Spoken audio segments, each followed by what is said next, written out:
Agora nós vamos falar sobre os geradores elétricos. A partir da página 202 do seu livro, você vai encontrar esse conteúdo. E que nós vamos ver, que nós estudamos, né, no conteúdo passado, sobre os circuitos elétricos, e nós vamos ver que os circuitos elétricos, eles precisam de geradores elétricos para funcionar. Então, para que haja o funcionamento de algum circuito elétrico, para que os elétrons possam circular, é necessário um gerador. O gerador elétrico, ele é um dispositivo que ele vai transformar uma certa forma de energia em energia elétrica. Aí nós colocamos aqui alguns exemplos, como a pilha, a bateria, nós temos aí as usinas hidrelétricas, as usinas eólicas, né? Nós temos também esse dínamo aqui, que colocado em uma bicicleta, dá para ver direitinho aí, ele vai produzir, né, que esse movimento vai produzir que a bicicleta tem um dispositivo que acenda o seu farol. Então, é muito interessante isso. Então, todo circuito ele vai precisar de um gerador. E aí nós vamos ver que existem geradores diferentes, né? Nós vamos estudar um tipo de gerador, que é o gerador elétrico químico.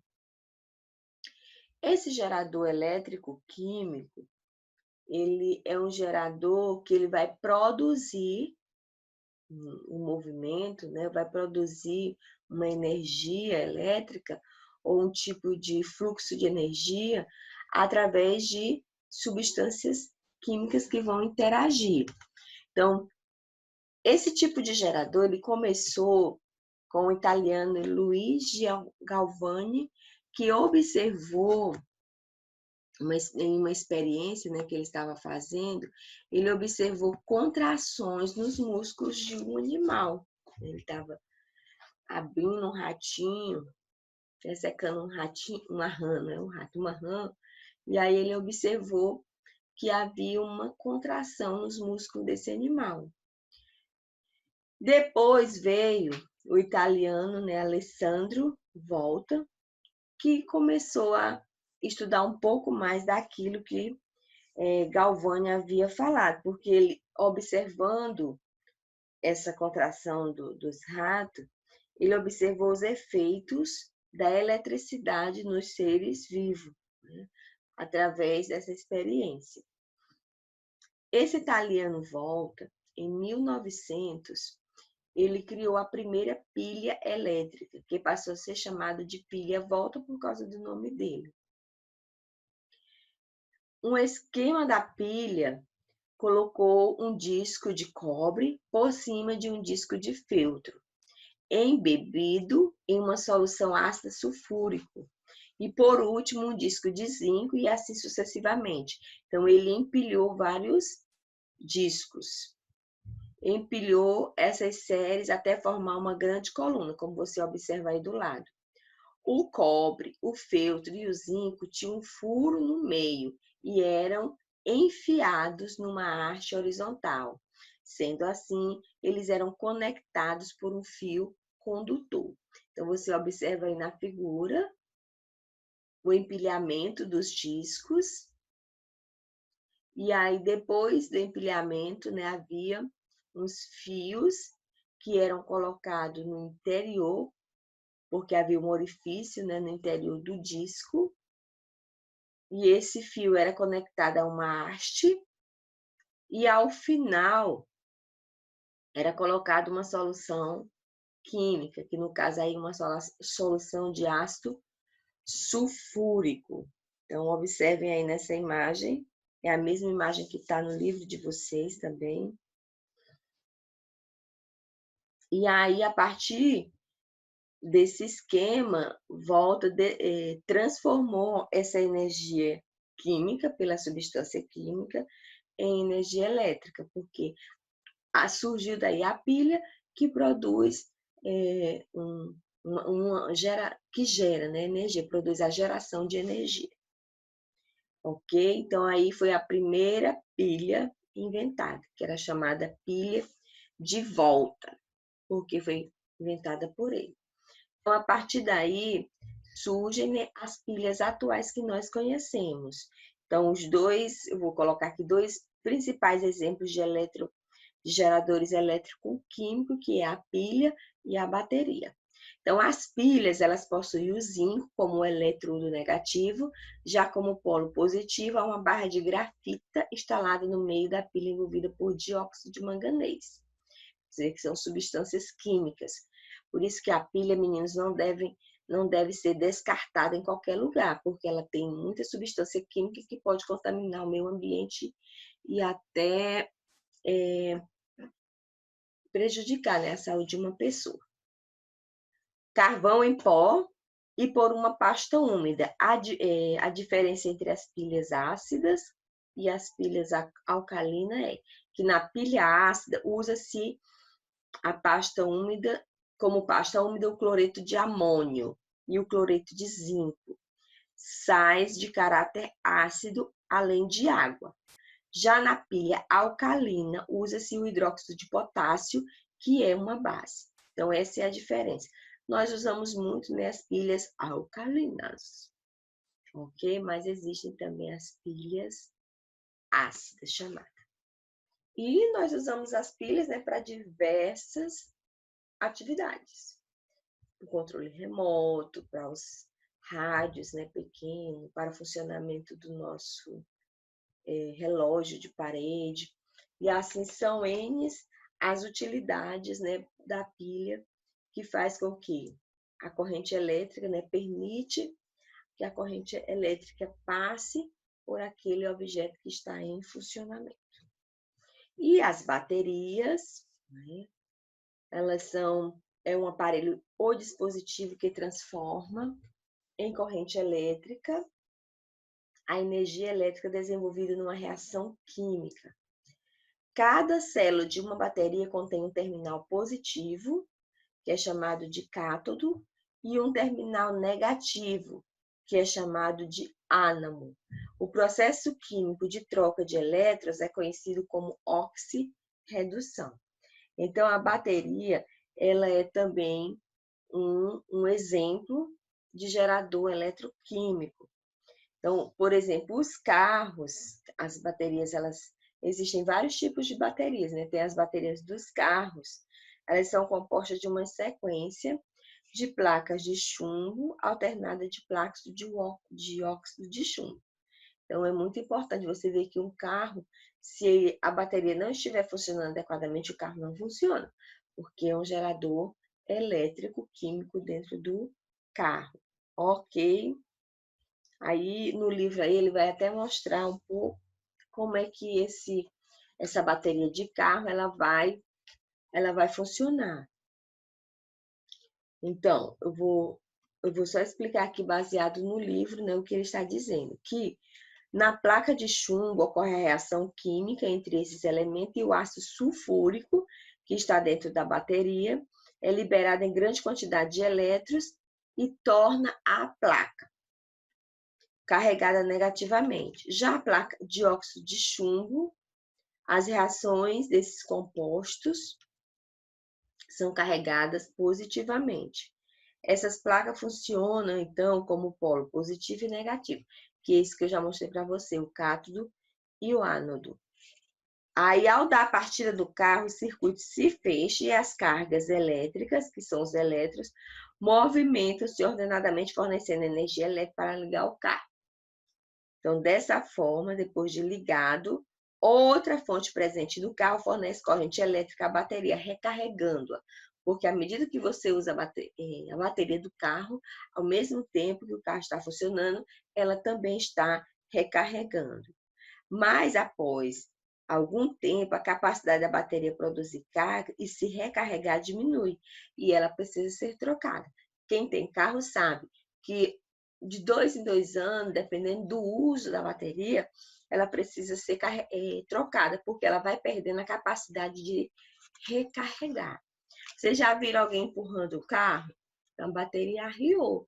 Então, dá aquele impulso para que o carro volte a funcionar, para que a bateria volte a recarregar e o carro volte a funcionar. Então, meninas, aí hoje nós estudamos que os geradores elétricos, que eles são necessários, né, para os circuitos elétricos. Todo circuito elétrico precisa de um gerador elétrico, e nós falamos de dos geradores elétricos químicos, e nós falamos de dois tipos de geradores elétricos químicos, que é as pilhas e as baterias. Falamos um pouco do funcionamento de cada uma.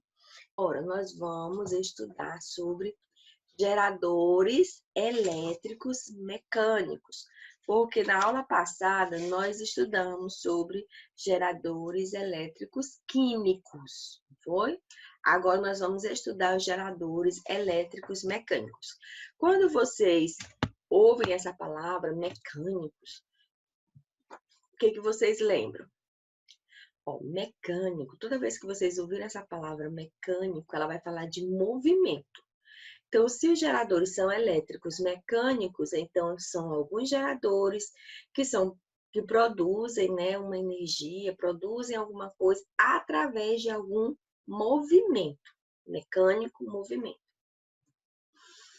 Então, o conceito, né, exato são equipamentos capazes de transformar energia mecânica em energia elétrica.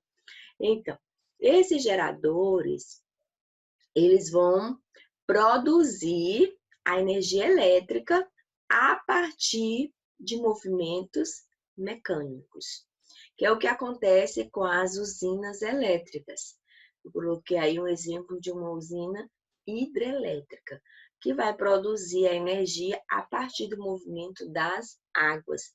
Mas nós vamos ver aqui também que existem outras usinas elétricas, como a usina eólica, que vai produzir a água a partir do movimento do vento, né? E eu coloquei também esse exemplo aí, que está até no livro de vocês, quero que vocês depois deem uma olhada. Gente, é muito importante a leitura do livro. Eu sei que às vezes só assistir o vídeo, eu já assisti, eu já sei de tudo. Não, o vídeo, ele é um resumo. Mesmo que eu fale tudo que está no livro, é importante que você faça a leitura do livro, porque só ouvir uma vez, às vezes nós não conseguimos entender tudo. Então é preciso ouvir várias vezes e também fazer a nossa própria leitura. E aí eu coloquei esse exemplo que está no livro, que é o exemplo de um dínamo na roda de uma bicicleta. Então, o que esse dínamo ele faz? Ele vai, através do movimento das rodas, né? Você vê que ele está ligado, o dínamo ele é ligado, né, ao pneu, porque à medida que o pneu vai girando, né, vai produzindo um movimento nele, e aí esse movimento que é produzido no dínamo vai gerar energia elétrica para acender a lanterna da bicicleta. Olha que coisa interessante, né? Então, isso vai acontecer, ok? Não sei quantos de vocês já viram um dínamo, já tiveram um dínamo, mas ele vai produzir uma energia. E é interessante que para que a lanterna esteja acesa, né, da bicicleta, precisa que a bicicleta esteja em movimento. Quando ela para de movimentar, a energia para de ser transmitida. Interessante mesmo. Outro exemplo que nós temos são as usinas hidrelétricas, né? Eu coloquei bem que essa estrutura, no livro de vocês também tem uma um pouco parecida, que vai mostrar mais ou menos como é que funciona uma usina hidrelétrica. Então, olhem aí essa imagem que eu coloquei para vocês. E aí vamos entender. Então, toda usina hidrelétrica, ela tem uma barragem, né? Onde a água fica presa, né? Onde o fluxo de água é interrompido, né? A barragem é um local onde é armazenado água. E aí, essas barragens, elas são feitas numa estrutura para que a água ela possa ser liberada de uma forma que produza um grande movimento. como no caso que nós vemos aí, um desnível. Observem aqui, ó. Aqui o reservatório de água, a represa, né? Onde há muita água, uma estrutura de cimento muito forte. Vocês já devem ter ouvido falar de represas que romperam. Por que que rompe? Porque muitas vezes a estrutura não está adequada para o volume de água e aí a represa acaba rompendo.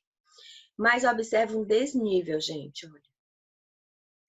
Aqui nós temos um desnível para a descida da água.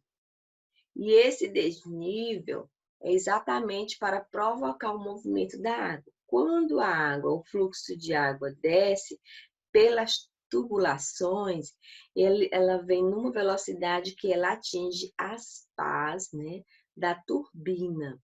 E essa pá, ela vai ter um movimento, né, com a colisão do fluxo de água que desce de uma vez, ela vai gerar um movimento na turbina, que vai produzir, né, uma alta velocidade. Então, quando essa turbina ela começa a se movimentar, a funcionar, a turbina ela é conectada a um gerador. E aí, com o movimento da turbina, esse gerador ele começa a transformar essa energia mecânica, que é o movimento das pás, em energia elétrica. Né? Então, o que? A água provoca o movimento das pás da turbina, que está ligada a um gerador, que esse gerador acaba produzindo a energia elétrica, né? O exemplo, essa foto aí, ele até alarga, né, a imagem da turbina. Se vocês observam aí, ó, as setas demonstrando o movimento, ok? Demonstrando o movimento que vai acontecer, que é o movimento das pás. O lugar da entrada da água é existe uma canalização onde a água vai entrar. E é interessante, gente, que essa água entra, provoca o movimento das pás para que seja, né, para que o gerador produza essa energia e a água sai e segue novamente para o rio, né? Por isso que é uma energia que não agride, né, o meio ambiente. Não deveria, em outros aspectos pode ser que afete, mas com relação a isso não. Ok, então, o que nós podemos concluir aqui? Que a usina hidrelétrica produz energia a partir do movimento da água que chega até as pás, né, da turbina, e aí produz uma energia no gerador, e essa energia é encaminhada às nossas casas, né? Ok, meninos. Então, aqui é um exemplo de gerador eletromecânico produzido pelo movimento, no caso das usinas hidrelétricas, movimento da água. E nós temos também as usinas termoelétricas, ela vai ser produzida a partir do aquecimento das águas, né? Aqui nós temos um exemplo, né? Que esse cano está mostrando a entrada, né, da água. Esta água é aquecida. Então, no momento que essa água é aquecida, ela vai produzir um vapor que vai ser enviado aqui, ó, para uma turbina que está ligada a um gerador. E isso vai produzir uma energia, né? E essa energia, ó, vai passar aqui por um transformador e vai ser encaminhada, né, às nossas residências, ok? Não é, uma forma de produção de energia mais recomendável porque tem a queima, né? E pode trazer consequências. Mas é um exemplo para nós de geradores eletromecânicos. Ok, meninos? Vamos lá para outro exemplo. As usinas eólicas, né? Gente, como é bonito quando a gente vai para a praia, que a gente vê aquelas, esses cataventos enormes, né? De longe, de pensar que tá perto e demora. Eu já cheguei perto de um, achei bem interessante. E o funcionamento, meninos, é parecido, só que a diferença vai ser a questão do vento. O vento, ele vai movimentar essas pá, e aí, com o movimento da pá, a turbina entra em funcionamento. A turbina entrando em funcionamento vai levar o gerador, né, a produzir energia. E essa energia é passada para, é transformada, sempre tem um transformador antes, né, que todos têm, e aí é passado para as redes de abastecimento de energia elétrica, ok? Interessante, né? Gente, olha, é só vocês observarem que acontece o mesmo movimento. A diferença é o que vai ser usado. Em um é a água, em um vai ser o aquecimento da água, que produz um vapor, em outro vai ser o vento. O que eles vão fazer? Eles vão movimentar alguma turbina, vão movimentar uma hélice, vão movimentar uma pá. Essa pá, ela vai movimentar essa turbina que vai afetar o gerador, né? E esse gerador vai produzir uma energia que vai ser enviada para a rede, né, de energia e chegar em nossas casas. Então, movimento mecânico, movimento das pás, movimento das hélices, sempre vai acontecer isso. Outra coisa importante que nós vamos estudar aqui é a diferença de potencial, que é um conteúdo também que está no livro de vocês, lá na página 218, ok? Diferença de potencial é a mesma coisa de tensão elétrica. Todo aparelho, meninos, tem uma tensão elétrica. Né? E o que é essa tensão elétrica ou essa diferença de potencial? É a capacidade de um gerador fornecer energia elétrica a um aparelho. Então, o gerador, ele vai produzir, ele vai fornecer uma quantidade X de energia elétrica, que pode ser muito ou pode ser pouco. Mas, por que é importante saber essa tensão, a diferença de potencial? Porque, gente, se eu tiver um aparelho que não for compatível com a tensão elétrica, né, daquele aparelho, o que vai acontecer? Vai ocorrer um mau funcionamento do aparelho ou até mesmo a queima do aparelho. Então, por isso que é importante. Eu coloquei essa imagem aqui de um carregador de notebook. Então, tanto o carregador de notebook como qualquer objeto elétrico, você vai encontrar descrito a tensão daquele aparelho. No caso aqui, ó, desse aparelho, nós temos 100 volts a 240 volts. A diferença de potencial ela é representada pela letra U, né? E a unidade é volts, viu? Que é representado pela letra V. Gente, no nosso caso aqui em Teresina, a nossa voltagem é 220.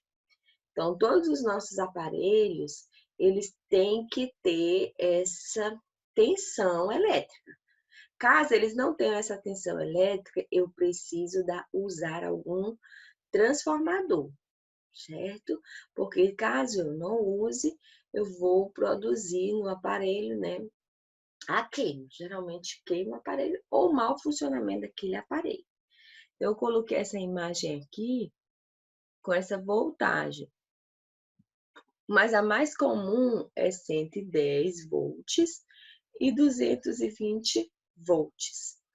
Aí essa tomada aqui nós chamamos de bivolt, porque ela é adaptada tanto para 110 como para 220. A pessoa precisa apenas colocar na voltagem correta quando for usar um aparelho, ok? Porque cada tomada, cada rede, ela vai ter uma capacidade, né? Se a capacidade dela for para 220, ela tem que receber